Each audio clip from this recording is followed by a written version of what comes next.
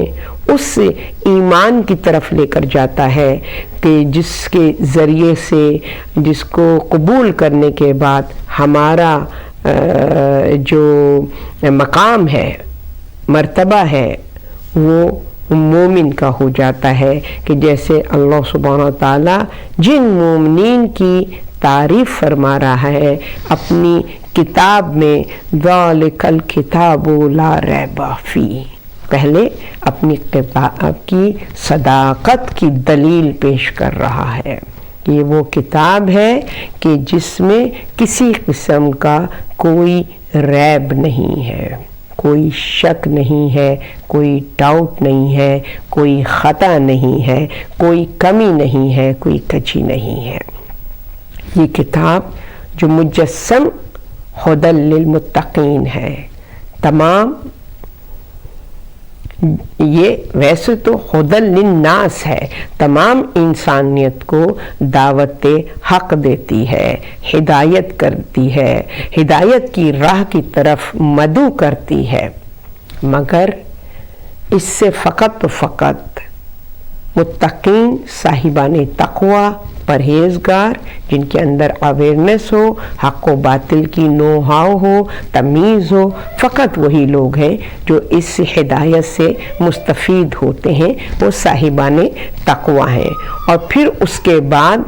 وہ ان کے ایمان کی تعریف اس طریقے سے کرتا ہوا نظر آتا ہے، الذین یؤمنون بالغیب وَيُقِيمُونَ الصَّلَاةَ وَمِمَّا رَزَقْنَاهُمْ يُنْفِقُونَ۔ سب سے پہلی صفت جو بیان فرما رہا ہے مومنوں کی، صاحبان ایمان کی پہلی کوالٹی یہ ہے کہ وہ غیب پر ایمان رکھتے ہیں، یعنی جس کو انہوں نے مشہود، جس کے جو ان کی آنکھوں کے سامنے ظاہر نہیں تھا، پوشیدہ تھا، غیب میں تھا، اس پر ایمان رکھتے ہیں، اور وہ ذات رب العزت ہے۔ اگر ہم دیکھیں کہ ہمارے نبی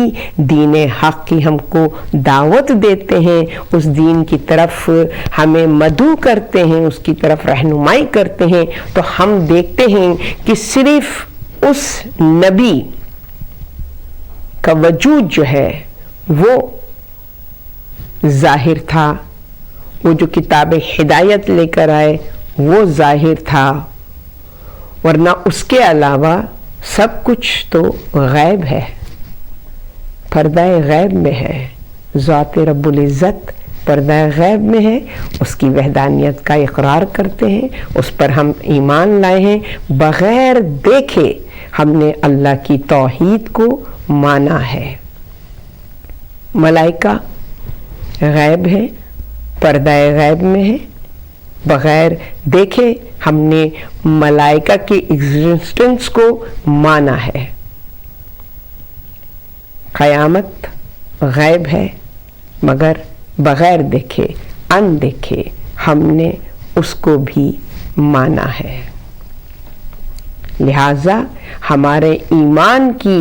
اللہ سبحانہ و تعالی تعریف کر رہا ہے سورہ بقرہ کی ابتدائی آیتوں میں، کہ یہ وہ لوگ ہیں کہ جو غیب پر ایمان لاتے ہیں۔ اور آج کے اس دور میں حجت خدا جو پردہ غیب میں ہے، ان پر ایمان لانے والوں کی معصومین اس طریقے سے فضیلت کو بیان کرتے ہیں کہ جن کا کوئی مقابلہ نہیں کر سکتا۔ جب ہمارے اور آپ کے رسول خدا آج کے زمانے کے باعمل اور منتظرین جو حجت خدا کے منتظر ہیں ان کا ذکر کرتے ہیں تو بہت ہی ادب کے ساتھ کرتے ہیں، اور کہتے ہیں ان کے ایمان کا مقابلہ نہیں ہے، کہ انہوں نے اس نبی کو بھی نہیں دیکھا جو آخری نبی ہے، انہوں نے تو جو ایمان لے کر آئے ہیں ان کا تو پورا کا پورا ایمان سوائے کتاب اللہ کے غیب پر مبنی ہے۔ تو ان کے ایمان کا کیا کہنا. اور پھر معصومین اس دور کے ان افراد کا جو کہ منتظرین کہلاتے ہیں، جو اپنے وقت کے امام کا انتظار کر رہے ہیں، ان کے لیے ان کے ایمان کی اس طریقے سے تعریف کرتے ہیں کہ وہ اس طریقے سے ایمان رکھتے ہیں اپنی حجت پر، اللہ کی حجت پہ، اس امام ہادی برحق پر، کہ جیسے انہوں نے ان کا مشاہدہ کیا ہو، جن کو وہ حاضر دیکھ رہے ہیں. شہود کی منزل پر ان کا ایمان ہے کہ وہ دیکھ رہے ہیں. اور اسی طریقے سے ان کا جو حقیقی منتظر ہیں وہ قیامت پر بھی ایسے ہی ایمان رکھتے ہیں کہ جیسے قیامت ان کی نگاہوں کے سامنے ہے. وہ دیکھ رہے ہیں کہ وہ دن جو روز حساب و کتاب کا دن ہے، وہ اس کو بھی شہود کی دیکھتے ہیں، اس کو بھی وہ دیکھتے ہیں. ان کا ایمان قیامت پر اتنا اسٹرانگ ہوتا ہے کہ جیسے قیامت ان کی نگاہوں کے سامنے ہے، جنت ان کی نگاہوں کے سامنے ہے، جہنم ان کی نگاہوں کے سامنے ہے. وہ اپنی آنکھوں سے دیکھ رہے ہیں جنت کی نعمتوں کو، لہٰذا ان کے اندر شوق عبادت، ذوق عبادت، اطاعت رسول، نیکی کرنے کی طرف وہ متوجہ ہوتے ہیں، عمل بالمعروف کی طرف وہ اپنے قدم بڑھاتے ہیں. وہ جہنم کو اس طریقے سے اس پر ایمان لاتے ہیں کہ جیسے جہنم کے عذاب کو وہ اپنی آنکھوں سے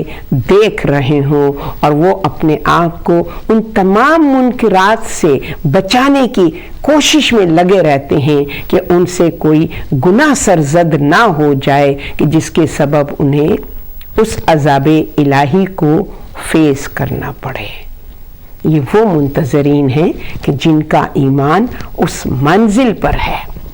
کہ وہ غیب کی چیزوں پر بھی اس طریقے سے ایمان رکھتے ہیں. ان کا فیتھ اتنا اسٹرانگ ہے کہ جیسے ان کی نظر کے سامنے وہ غیب کی چیزیں ہوں. وہ وحدہ لا شریک جو جسم و جسمانیت سے مبرہ ہے، کہ جس کو ذاتی حیثیت میں، جسمانی حیثیت میں دیکھا نہیں جا سکتا ہے. وہ ذات کہ جو لا مکان ہے، لا زمان ہے، مگر جو صاحبان ایمان ہیں وہ اس کی آیات کے ذریعے سے اپنے رب کی کو مشاہدہ کرتے ہیں، اپنے رب کو دیکھتے ہیں. تو اس منزل پر ہمیں اپنے ایمان کو لے جانا ہے تاکہ ہمارا شمار ان منتظرین میں ہو جائے کہ جن کی ہر معصوم نے قدر کی ہے، ان کو یاد کیا ہے اپنے اپنے ادوار میں، اور اس کے بعد کس طریقے سے ہمیں گائیڈ کیا ہے کہ دنیا کی رنگینیوں میں انوالو ہو کے اپنے مقصد کو نہ بھول جاؤ، فوکسڈ ہو اس صراط مستقیم پر، ڈسٹریکٹ نہیں ہو. تو اس کے لیے تمہیں ہمہ وقت اپنے مائنڈ کو آکوپائڈ رکھنا ہے اس فکر کی طرف کہ امام موجود ہیں، وہ جو ہیں ان کی پریزنس کو محسوس کرنا ہے کہ وہ موجود ہیں. یقین ہونا چاہیے کہ وہ ہمارے اعمال سے باخبر ہیں. ہم جو بھی دعائیں کرتے ہیں، معصوم امام رضا علیہ السلام جب اس آخری حجت کا نام لیتے تھے تو وہ سر پہ ہاتھ رکھے اور وہ قیام فرماتے تھے، کھڑے ہو جاتے تھے. تو ان کے اصحاب کہتے تھے ابن رسول اللہ، آپ تو ان کے جد ہیں، آپ بھی تو معصوم ہیں، آپ بھی تو حجت خدا ہیں. تو امام رضا کیا فرماتے تھے کہ بے شک اس میں کوئی شک و شبے کی گنجائش نہیں ہے، میں اپنے اس آخری حجت اور اپنے فرزند کے احترام میں اس لیے کھڑا ہوتا ہوں تاکہ میرا یہ عمل ان کی یاد کو اور زیادہ تازہ کر دے۔ یعنی ہم جو یہ سیرت پہ عمل کرتے ہیں، امام کا نام لے کر احترام سے اپنے سر کو جھکاتے ہیں، یا جہاں موقع ہوتا ہے ہم کھڑے ہو کر ان کی رسپیکٹ کرتے ہیں، تو اس کا وجہ اور فلسفہ یہ ہے کہ تمہارے دل میں یاد امام جو ہے وہ تازہ ہو جائے، زندہ ہو جائے، اور تم ان کی طرف متوجہ ہو جاؤ۔ اسی طریقے سے جو بھی آداب، کیا امام ہماری دعاؤں کے محتاج ہیں؟ ہرگز نہیں۔ اللہ سبحانہ تعالیٰ نے اپنی حجت کو اپنی مشیت دی ہوئی ہے، اختیار دیا ہوا ہے، بے اذن ہی، اللہ کے اذن سے تمام کائنات پر حجت خدا کا اختیار ہوتا ہے۔ یہ ہمارے ایمان اور عقیدے کا حصہ ہے، لہٰذا ان کو ہماری دعاؤں کی ضرورت نہیں ہے۔ مگر ہم کیوں دعا کرتے ہیں؟ دعا جب کرتے ہیں تو اس کے لیے کیا ہے؟ جب ہم امام کی سلامتی کی دعا کریں گے، اللہم کل ولیک الحجت ابن الحسن، خلوص دل کے ساتھ، تو ظاہر ہے کہ امام بھی اس کے جواب میں ہمارے لیے دعا گو ہوں گے۔ اور اس حوالے سے یہ یقین ہونا چاہیے کہ امام پردہ غیب میں بھی ہمارے دل کی آرزو اور دل کی پکار اور صدا کو سنتے ہیں۔ جیسے کہ روایتوں میں ہمیں ملتا ہے کہ ہمارے امام ہادی علیہ السلام، کہ جو کہ عباسی دور میں ظاہر ہے، عباسیز نے جو ظلم و تشدد کیا ہے امیاس کی طرح، تو متوکل بادشاہ جو ہے وہ جو کہ شدید دشمن ہے اہل بیت اطہار کا اور ان کے فالوورز کا، تو یہ واقعہ اس طریقے سے نقل ہوا ہے کہ اس شہر عراق میں ایک سنی مذہب سے تعلق رکھنے والا فرد آیا جس کا نام عبد الرحمن تھا، اور وہ آیا اس شہر میں، تو وہ بیان کرتا ہے کہ میں نے دیکھا کہ مجمع جو ہے وہ جمع ہو رہا ہے، اور یہ صدا دی جا رہی ہے کہ متوکل نے امام ہادی کو طلب کیا ہے، اور سب کو معلوم ہے کہ وہ شدید دشمن ہے فرزند رسول کا۔ تو عبد الرحمن کہتا ہے کہ میں نے دیکھا کہ ایک طرف سے ایک معصوم سا پر نور چہرہ، کم عمر ایک نوجوان جو ہے وہ چلا آ رہا ہے، اور متوکل کے درباری ان کو لے کر، متوکل کی طرف سپاہی ان کے لے کر ان کو جا رہے ہیں۔ تو کہتا ہے جب میں نے اس معصوم چہرے پر نگاہ کی تو میں نے پوچھا کہ یہ کون ہے، تو پتہ چلا یہ شیعوں کے امام ہادی ہیں۔ کہا یہ اتنا کم عمر پر نور چہرہ جس کے چہرے سے تقوی پھوٹ رہا ہے، ضیاء تقوی کی، اس کا دشمن؟ تو اس نے وہاں پر دعا کی کہ اے پالنے والے